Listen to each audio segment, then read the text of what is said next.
Hello दोस्तों, कैसे हैं आप। स्वागत है आपका हमारे यूट्यूब चैनल लीगल नेटवर्क पे। दोस्तों, आज का हमारा टॉपिक है डिसऑनर ऑफ चेक्स उर्फ चेक बाउंस। दोस्तों, आपने अक्सर देखा होगा कि आपने किसी के लिए कोई काम किया और उसने पेमेंट में आपको चेक दिया, पर जब आप चेक बैंक लेके जाते हैं तो वह बाउंस हो जाता है और आपको पेमेंट नहीं मिल पाता है। तो आप घबरा जाते हैं कि अब हम क्या करें। तो दोस्तों, ये वीडियो आपकी हेल्प करेगी उस प्रॉब्लम को फेस करने में, उससे निपटने में। दोस्तों, इस वीडियो में मैं आपको बताऊंगा कि चेक बाउंस होने पर क्या करें। पर पहले ये समझ लेते हैं कि चेक बाउंस का मतलब क्या है, चेक बाउंस कैसे होता है। तो आइए देखते हैं। दोस्तों, section 138 of negotiable instruments act 1881 बात करता है डिसऑनर ऑफ चेक उर्फ चेक बाउंस के बारे में। यह हमें बताता है कि चेक बाउंस कैसे होता है और चेक लेते समय हमें क्या क्या सावधानियां रखनी चाहिए। दोस्तों, आपने जो चेक लिया है वह उसी के खाते पर होना चाहिए जिससे आपको पैसे लेने हैं। चेक आपके द्वारा किए गए किसी काम या कोई उधार जिसके पैसे आपको लेना है उसके पेमेंट के लिए होना चाहिए। गिफ्ट में मिला हुआ चेक या किसी इलीगल काम के लिए मिला हुआ चेक के बाउंस होने पर आप कोर्ट में कोई कार्यवाही नहीं कर सकते हैं। आपको ध्यान रखना है कि जो डेट चेक पे मेंशन की गई है उसके 3 महीने के अंदर आपको चेक बैंक में प्रेजेंट करना होगा। तब यदि खाते में पर्याप्त राशि ना होने के कारण या चेक का अमाउंट खाते की लिमिट से अधिक होने के कारण बैंक द्वारा चेक वापस कर दिया जाता है। इसे ही कहते हैं डिसऑनर ऑफ चेक या चेक बाउंस।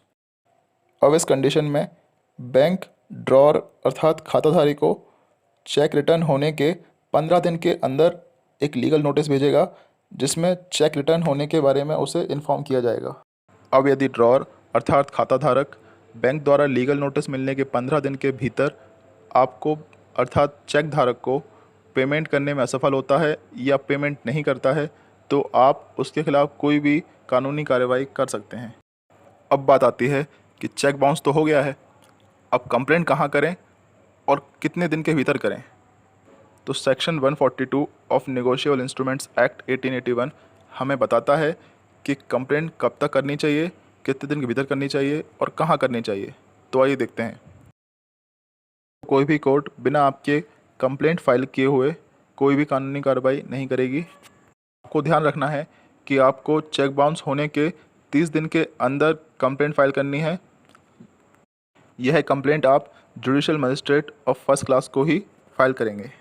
अब बात आती है कि कंप्लेंट किस कोर्ट में फाइल करें, किस जगह पे करें। तो दोस्तों, यदि आपका पेमेंट थ्रू अकाउंट होना था या डायरेक्ट खाते में होना था तो जहां आपका खाता है आप वहां की कोर्ट में कंप्लेंट फाइल कर सकते हैं। और यदि कैश पेमेंट होना था तो जहां ड्रॉअर का अकाउंट है आपको वहां की कोर्ट में जाके कंप्लेंट फाइल करनी होगी। दोस्तों, अब बात करते हैं पनिशमेंट की। दोस्तों, चेक बाउंस होने पर 2 साल तक की जेल और फाइन की पनिशमेंट मिलती है। यदि मजिस्ट्रेट चाहे तो फाइन का अमाउंट चेक के अमाउंट के दुगना भी कर सकता है। दोस्तों, अब देखते हैं कि हमें क्या क्या सावधानियां रखनी चाहिए। तो दोस्तों, यदि आप पेई हैं अर्थात आपको चेक मिला है और चेक बाउंस हो गया है तो आपको क्या क्या करना है देखते हैं। आपको चेक वापसी की जो स्लिप बैंक से मिली है आपको उसे संभाल के रखना है। दोस्तों, आपको कुछ टाइमलाइंस जैसे चेक की लिमिट 3 मंथ्स, 15 दिन का लीगल नोटिस, ये सब आपको याद रखना होगा। दोस्तों, आपको जो चेक मिला है वो किसी कर्तव्य के निर्वहन या for discharge of any liability होना चाहिए।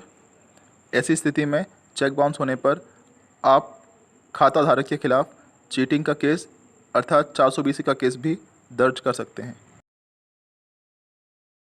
दोस्तों, यदि आप चेक बना रहे हैं तो आपको क्या सावधानी रखनी चाहिए, आइए देखते हैं। दोस्तों, आपको चेक के ऊपर सारी एंट्रीज ठीक से भरनी होंगी। नाम और अमाउंट लिखने के बाद जो खाली जगह है उसे काट दें। अमाउंट भरने के बाद ओनली लिखना ना भूलें। चेक के पीछे 2 बार साइन करना ना भूलें। दोस्तों, यदि आपका चेक बाउंस होने पर आपको बैंक से कोई लीगल नोटिस आता है तो आपको 15 दिन के अंदर इनिशियल पेमेंट कर देना चाहिए, अदरवाइज़ आपके अगेंस्ट कोई भी कानूनी कार्रवाई की जा सकती है। तो आपको हमारी वीडियो कैसी लगी हमें कमेंट सेक्शन में ज़रूर बताएं। धन्यवाद।